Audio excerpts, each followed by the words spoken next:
আসসালামু আলাইকুম। আজকে কথা বলবো যে শিশুর ডায়রিয়া হলে করণীয়। প্রথমে আসি যে আমরা আসলে ডায়রিয়া হলে বুঝবো কীভাবে। শিশুর যদি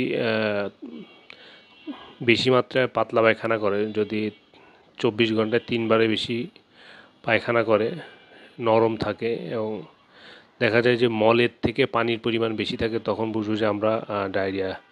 নিওনেট বাচ্চা 1 মাস 2 মাস 3 মাস এই যারা বুকের দুধ খায় তারা কিন্তু এমনি অনেক পায়খানা করে, যেমন 8 বার 10 বার, সেক্ষেত্রে কিন্তু স্বাভাবিক, সেটা কিন্তু ডায়রিয়া না। সেক্ষেত্রে দেখা যাবে মল এবং পানির পরিমাণ কাছাকাছি একই রকম, 50-50 থাকতে পারে। কিন্তু যদি ডায়রিয়া হয় সেক্ষেত্রে দেখা যাবে যে পানির পরিমাণ বেশি যাবে, মলের পরিমাণ কম থাকবে। আর যদি আমাশা হয় তাহলে দেখা যাবে যে মিউকাস যাবে, মলের সাথে মিউকাস যাবে, সাথে পেট ব্যথা থাকবে। এখন আসি যে ডায়রিয়া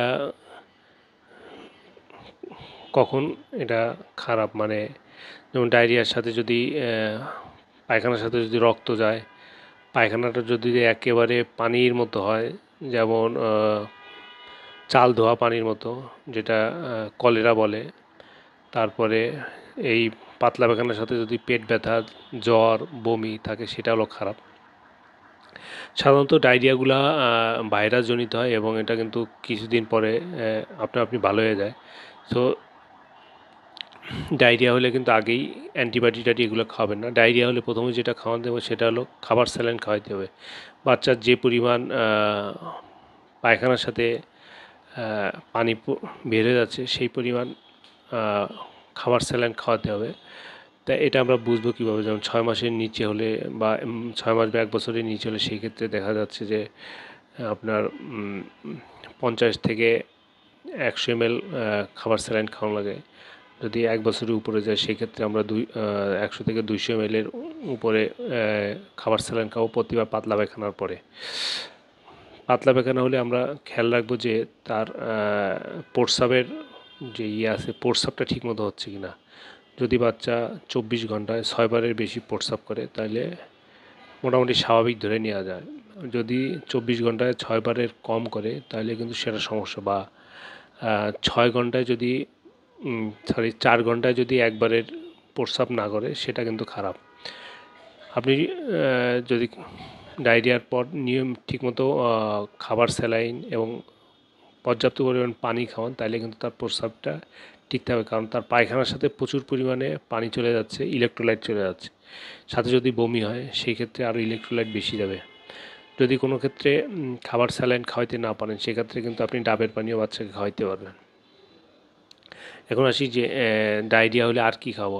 এরপর ডায়রিয়ার পরে আপনি বাচ্চাকে জিঙ্ক খাওয়াতে পারেন। সাধারণত দেখা গেছে 1 বছরের নিচের বাচ্চাদের আমরা জিঙ্ক দিই 1 চামচ, হাফ চামচ করে 2 বার। 1 বছরের পরের বাচ্চা যারা আছে, বড় বাচ্চা, তাদেরকে আমরা দেই সাধারণত 1 চামচ করে 2 বার। এটা 10 থেকে আমরা 14 দিন খাওয়াই। তারপর আরেকটা যেটা আমরা দিতে পারি যে প্রোবায়োটিক্স দিতে পারি, যেমন এন্টারোজারমিনা আছে, প্রোবায়ো আছে, বিভিন্ন আছে। এটা আমরা দিনে একটা করে দিব। এটা আমরা 10 থেকে 14 দিন দিব। অ্যান্টিবায়োটিক দিব না। অ্যান্টিবায়োটিক আগে থেকে দিলেই এটা কিন্তু পাতলা পায়খানা আরও বাড়াতে পারে। এই জন্য কিন্তু আমরা অপেক্ষা করব। ডাক্তারের না দেখিয়ে আমরা কখনোই অ্যান্টিবায়োটিক খাওয়াবো না, বরং অ্যান্টিবায়োটিক কিন্তু এটা আরও অ্যাগ্রাভেট করতে পারে, বাড়ায় দিতে পারে। আর হচ্ছে আমরা কখন অ্যান্টিবায়োটিক দিকে যাব, যদি পায়খানার সাথে রক্ত যায়, পায়খানা যদি একেবারে, যেটা বললাম কলেরা হলে যেটা যে ভাতের চাল ধোয়া পানি যে বলে, যেটা সেরকম হয়, সেই ক্ষেত্রে আমরা অ্যান্টিবায়োটিক খাওয়াইতে পারি।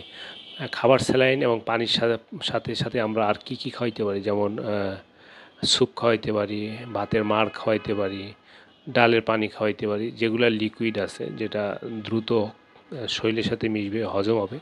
এই ধরনের খাবারগুলো আমরা বেশি করে খাওয়াবো।